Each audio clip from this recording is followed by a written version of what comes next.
If ever there was a developer that could comfortably lay claim to the modern beat-em-up crown, it'd be Tribute Games. Having already wowed genre fans the world over with its 2022 mega hit TMNT Shredder's Revenge, it was only 3 months ago that the studio further solidified its chops with the equally as excellent Marvel Cosmic Invasion. Both brawlers have since stayed beloved for the way they deftly portrayed the distinct universes in which they are set, which, when combined with Tribute's penchant for beautiful pixel art, made them instant favourites within this unabashedly old-school genre.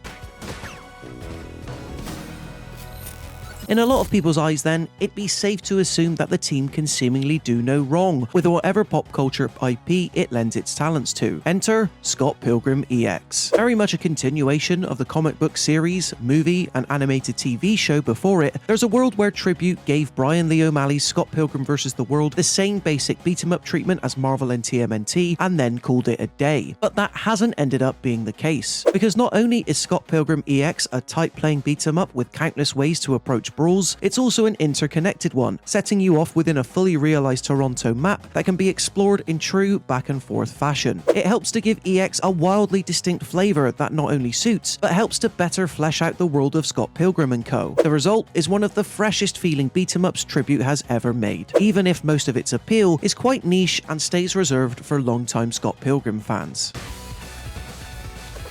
The first thing you'll notice about Scott Pilgrim EX is just how drop-dead gorgeous it is. Expanding on Ubisoft's original 2010 game intended to tie in with Edgar Wright's movie version, it faithfully brings back the chunkier brand of pixelated characters and sprite work that works so well for portraying this veritably heightened universe of vegan police officers and former evil ex-boyfriends. I never got tired of peering into the backgrounds of each featured stage either, amidst all the smashing and crashing, with Tribute clearly taking the time to layer each one in lashings of personality, all of which makes a lot of sense given that EX has you fighting through them various times to complete several quests. Speaking of which, this relatively unique structural approach is what helps set Scott Pilgrim EX apart from both Marvel Cosmic Invasion and TMNT Shredder's Revenge before it. Relinquishing the stage-by-stage framework most classic beat-em-ups are known for helps give the game a less throwaway feel, letting you get more intimate with locations such as the Chaos Theatre, Distillery District, and even different areas of subspace. Much like the IP itself, Scott Pilgrim EX refuses to do things by the book, resulting in a 4 to 5 hour beat-em-up that might require a lot of backtracking, but gets away with it due to all the different ways it has you fighting through these different locales. I know a lot of people really adored that original Ubisoft brawler for how faithfully it depicted the original Scott Pilgrim vs. the World story. For me though, I always felt it a bit too punishing in the classic sense, always finding myself losing lives at speed when I really just wanted to enjoy the world and art style. Scott Pilgrim EX thankfully suffers from none of these issues, benefiting from what I would call a much looser style of play, where forgetting to block or not getting out of the way of a devastating boss attack won't see your character unresponsive for as long as, I don't know, 3 seconds? Scott Pilgrim EX has multiple difficulties, yes, but on the whole is much more forgiving and therefore easier to enjoy, particularly when you take into account the accessories and badges system that lets you customize your chosen fighter by altering their stats and leaning into their strengths on top of each one's basic capabilities.